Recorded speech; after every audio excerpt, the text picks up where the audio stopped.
There's still something you need to address!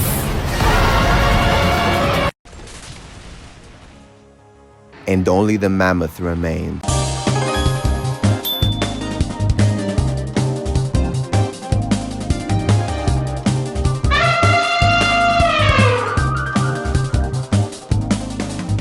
So when Pokemon Champions came out, and especially when it came to mobile, we were all thinking the same thing. 3 hours, 20 matches of Mega Charizard. Why, baby? Wait, that's not what you wanted?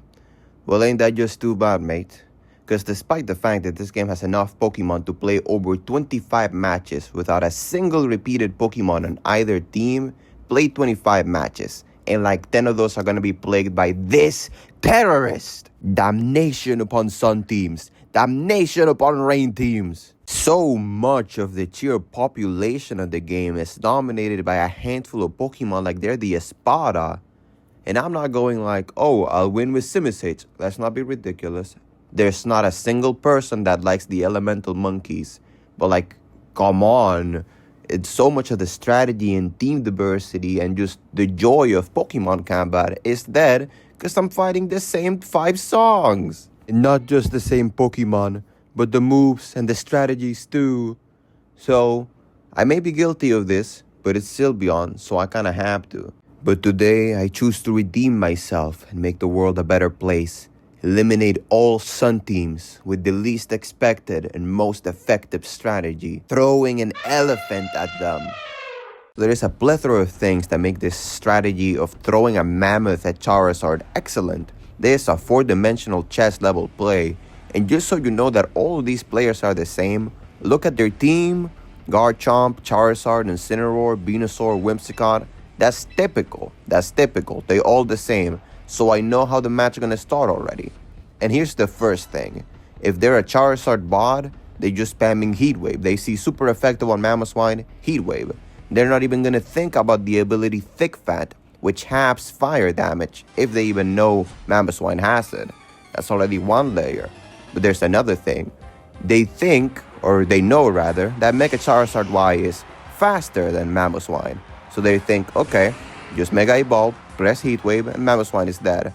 So what they always do is they think the Mamoswine is gonna die, so they have their partner focus down the Gengar. But Gengar uses Icy Wind, and Gengar outspeeds Charizard. And Mega Charizard Y, after an Icy Wind, is always slower than Mamoswine.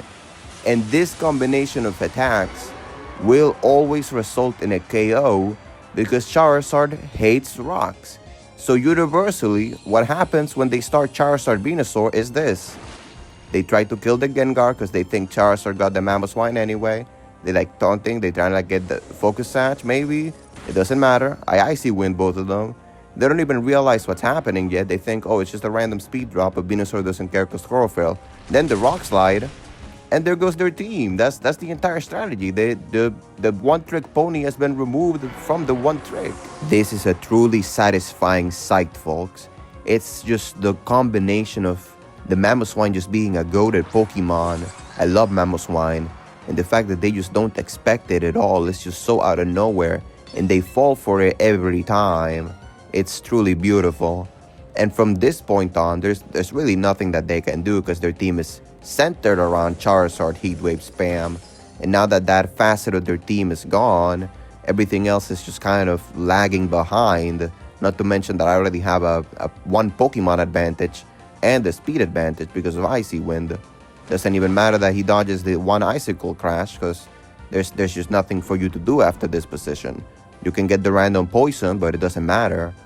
They do a curious thing here that not many Sun teams do. It is set Trick Room with the Venusaur benefiting from Chlorophyll, which I guess is to counteract situations like this where like you get speed dropped and the sun isn't up. But it just seems like setting the sun, setting the Venusaur, which doesn't take that much to be fair, and then the Trick Room. I feel like that's like too much effort for like a potential like counter strategy. Like at that point you should just abandon the idea of outspeeding. But whatever, they just go Hyper Voice for whatever reason. I thought they were going to Psychic the Gengar, so I clicked Earthquake thinking he was gonna be dead already anyway, but It turns out they didn't do that for one reason or the other, but it doesn't matter. They can even get a crit, it doesn't matter. I completely read them. Again, from turn 1, their soul has already been forfeit. The moment that Charizard dies, their life is just removed from their body. I have their soul, I rip it out and I put it in a crystal, in a menacing obelisk. I just have them now. Garchomp is also very common in ladder. So, but I already have that covered because Mammoth is an ice type, that's the GOAT. And well, one singular sucker punch and that Farigiraf is gone, and whatever defense they planted to mount against my Mammoth has just been deleted. And now they are at complete disadvantage, nothing to do, easy victory. Even if they had like Earthquaked and somehow KO'd both Samurott and Mammoth like just crazy crits, I had another Pokemon waiting in the back, and it was a Spathra, so I would have gone first. Really, the moment I took the first napkin, it was already over. But of course, every plan has its fail point. So let me show you what the first stake of this strategy actually was. The anti-sun starter of Gregorio and Mammoth. So I already know exactly how it's gonna start, and this is excellent. The Garchomp's gonna take a lot of damage from Icy Wind, or he's gonna have to switch out. So he's not gonna be able to mount any threat, and the Charizard's gonna be dead. So I immediately seize an automatic and massive advantage. I'm looking at this match with money signs on my eyes. This is free ELO, the freest ELO has ever been. Nothing can possibly go wrong, most certainly. And then everything goes wrong and the strategy falls apart and it's just over. This is just bound to happen when you gamble it all on a 90% accurate move. 90% accuracy is basically a 50-50. But the good thing is that this isn't an anti-Charizard strategy. It's not even an anti-sun team. This team can beat any weather. Allow me to demonstrate with the rain. They open with Arcaludon and Sableye, which is highly unorthodox for a rain team, and I was just not expecting these two. But I adapt to the current situation. Icy Wind, speed control. And I don't care about stamina because I'm special attacking the Arcaludon anyway. This will also do good chip and make sure that the Sableye, whatever it's trying to do, is going to be heavily damaged as a result. I did not expect Sableye as a rain setter. I didn't even know Sableye could learn Rain Dance, and now that I know, I'm severely questioning why it can, but I suppose there's nothing wrong with it. But you lose your Sableye like that. There's the anti-weather team. Electroshot do what Electroshot do, and I don't even think it needed the special attack boost because it's a Gengar. It's just squishy. Now, because they rain set with Sableye, I know they don't have Pelipper amongst the 4 Pokemon that they're bringing to this battle. So I can bring Chestnut in just fine. Now it's time for a little further mind games. I really love Mega Chestnut. Chestnut was always my chosen Gen 6 starter, and it was always like a simulator of being humiliated. But now I get to show my worth with a mid-tier Pokemon Champions Mega. Hyper Voice chips them both. Arcaludon uses Dragon Pulse. It won't kill me. But most curiously, Arcaludon just gets nailed. And you may be thinking, well, that was perfectly predictable. Why didn't the guy switch out? Why didn't he try to stop it? He didn't do anything against it. Yup. That's the GG, I guess. Shake my hand. Trick Room Swampert with Swift Swim is definitely a series of options. But honestly, even if Sinistcha had used something else, Rage Powder, it wouldn't have mattered. Even if there was no Trick Room and the Swampert went first, it wouldn't have mattered. The instant Chestnut touched the field, there was nothing that could have been done to prevent the series of events. Because Sinistcha has no way to do real damage to Chestnut, and if you try Rage Powder, it doesn't work because he's a grass type. Even if Swampert went first, a Ice Punch wouldn't have killed because Mega Chestnut is incredibly defensive, and a match a Gotcha or a Shadow Ball earlier would not have done the trick. Also, Sinistcha was always risking just getting God like that, and I also had another Pokemon in the back, so yeah, the enemy made a couple of curious decisions and some mistakes along the way, but they were irrelevant. This is such a sand team that other teams that were also running sand have ran out of sand to run because of how much sand this team is running. What is this lineup? Now I can actually afford to start with something slightly different. There's a Gardevoir out there, so just Shadow Ball in. You're either going to switch out or you're going to take a lot of damage from the Channel Ball.